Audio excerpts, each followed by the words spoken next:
Look, I think we've been bottom for a long time, and I think you could easily say a 3-year plan. It's going to take 3 years, as a stepping stones and to improve those skills. We might win some titles along the way, but I think we'll be at our peak in that time.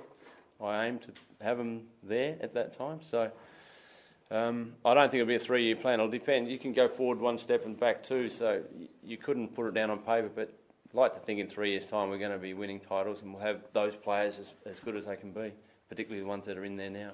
And the ones coming through we'll have to work with. Okay, the panel that obviously came back with the recommendation for Jamie, what were the things that they saw in Jamie that, to lead them to sort of anoint him some man of the group?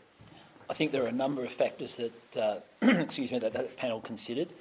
Certainly in terms of Jamie's success that he's had as a coach, but also we focused and the panel looked very carefully at the group of players that we have now, which is a young group of players who have shown talent, but we felt that Jamie's success, his I guess motivation to develop individuals to achieve their potential and go to the next level, and the success that he's had in doing that, the panel really felt that Jamie was without doubt the right person to be involved with the young group of players that we have at the moment. And I found it very interesting too, the fact that we had David Parkin from, I guess, a football background, that he also saw some brilliant qualities in Jamie and in fact said to me at the end of an interview that we had with Jamie, we found an outstanding candidate as Jamie left the interview. So he was absolutely impressed, as we all were, with Jamie's presentation and his thoughts about how he was going to develop the group. Like you've been coaching for a number of years, there's certain things that you've picked up from successful teams you've been in that you look at this group and say these are absolute fundamentals that we need to instill? Yeah, there are. But again, we've got to be able to play the game right, and we've got to be able to play it well. I've just spoken to Travis Head, and the players are together. They're united, which I've probably had to work at with a couple of teams I've been with lately. So I don't think I need to worry about that. It's just about giving them some different ways to train and improving their skills from what they've got. They need to fly ahead with those things, and we can start bowling teams out, making enough runs to win a game of cricket. And that's what it's about, being better than the opposition at what we do. And it's as simple as that. There's no secret to it, I don't think. If we're united and we've got great culture, which I've got no doubt will happen with this group, if it isn't already, and now we've just got to take care of business with the skills and work through lacking maybe a little bit of confidence after not playing so great over the last couple of years. There are a few key players you've identified to lead that charge for you. Look, I think Travis is outstanding. I've had 2 chats with him already, just bumping into him, and for a 21, 22-year-old maybe, outstanding. He's got ideas about how he wants to play it out, and I can't wait to sit down with him, ask him what he wants, and get a couple of the other senior players together, and we'll put something together that works well for all of us and that will achieve what we want to achieve. I know Callum Ferguson, I know Mark Cosgrove, Gary Putland. These guys are really good at what they do, and I just want to make sure they get the best out of themselves. Is this the dream job for you? I don't think I've got the smile off my face since I've got the phone call, that's for sure. It is exactly where I want to be. It's coaching the team I want to coach. It's first-class cricket. It's the next best thing to Australian cricket, or to running around with the Australian team, which I've done. I want to be here. I don't necessarily want to be there. I want to be here coaching this team and seeing if we can have that success that everyone wants. And is there any reluctance, though, given the number of coaches that have come and gone here over the last 10 years? Yeah, look, I've spent, I think it must be 10 years travelling around the world. I've been in Bangladesh. I've travelled with the Aussies. I've been in Bangladesh. I've been in Wellington and done the apprenticeship, and now that itch to get back here and do my job here, and the opportunity came and I was a successful applicant. I'm just looking forward to it now. There's no hesitation. Have you applied for any other jobs here in the past? I've expressed interest. I haven't actually gone through with it. I've been happy in Wellington. I've had 4 years of really good times there, and developed a really close relationship, but also a really good group of young players there that I'll be watching them really closely over the next few years because there's some good cricketers there. But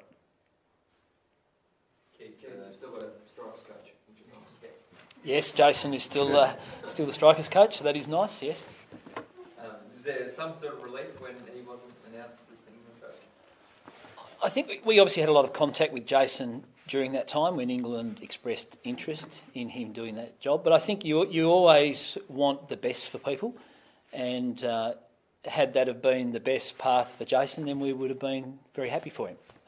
As it's turned out, we have our strikers coach in Jason, so we're very happy with that also. Were you hoping, Jamie, that Dizzy did take the England job so he could take over the strikers as well? No, I don't think that was ever on the table. So I've got my hands full with the Redbacks, and that's my focus. I can't wait to work with and around Dizzy when he gets here, but I'll be focusing on 4-day and 1-day cricket and trying to hide some secrets from the players that are not going to play for us as strikers. Jamie, how quickly are you hoping to chat to the playing group, and how mindful are you that it's been a very emotional 12 months for a number of the players that have been here in South Australia?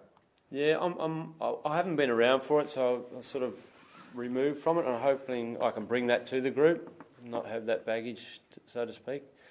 I'm hoping the players are able to move on to the future now. They've had a hard 12 months, and they want to play cricket. They want to put that behind. They respect what's happened and get on with their game. Hopefully I can bring that to them, no baggage. Bangladesh weren't exactly kicking many goals when you took over. Wellington were bouncing along the bottom. Do you like a challenge, or is this kind of how you approach your cricket, sort of backs to the wall type approach? It's happened that way, hasn't it? But I guess it is a challenge all the time, and you do get, with Bangladesh especially, you get beaten a lot when you come up against the better teams. But that's not the case here. We're talking to people around, whereas we're equal to the others. We just have to put some things in place where we get a little bit better to jump over the top of them in certain situations. So to me, that's their skill, that's their mindsets, and that's what we'll work on. England's lost your game, Keith, for Dizzy? I guess you would say that, yeah. I mean, obviously he would have been an outstanding candidate for that position, as is Trevor. But as I said, we're very happy to have Dizzy as our coach. But at the same time, as I said, it's about developing people's careers as well. And if that was the path that he went down, he would have gone with our best wishes. Without doubt. Concentrate on getting players and recruiting and all that kind of stuff, I guess, which is nice to know. Yeah, I mean, even now he's very active in terms of planning for the strikers and for the Big Bash season ahead. So there is constant contact with Tim Nielsen and the team here about plans for that forthcoming season. Can we just go, Keith, into the process, the appointment process a bit more? How many applicants were there for? We had a considerable number, in excess of, I think it was over 50 applicants. We went through a screening process, of course. There was a shortlisting process, interviews, obviously reference checking, psych tests.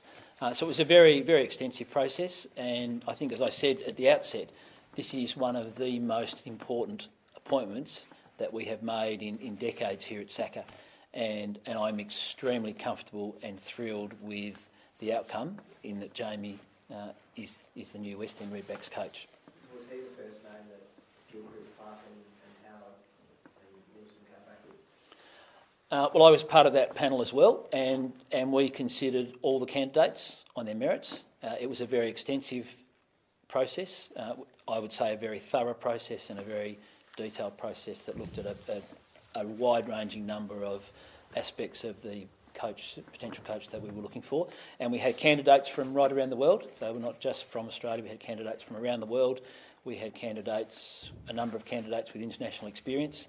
But as I said, we've ended up with, without doubt, the most outstanding candidate on that list. And I'm thrilled that Jamie accepted the offer that was put to him. So Jamie was first on the top of that list? Jamie was the top of the list from the selection panel, absolutely. Keith, you mentioned you were confident that the next couple of years will be successful under Jamie. We hope it is.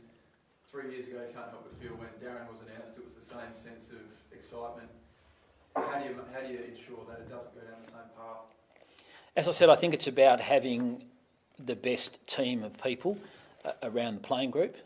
I believe we have a very talented list of young players, and I think that it's a combination of Jamie's experience with Tim Nielsen, with Stephen Sheward, Sean Williams.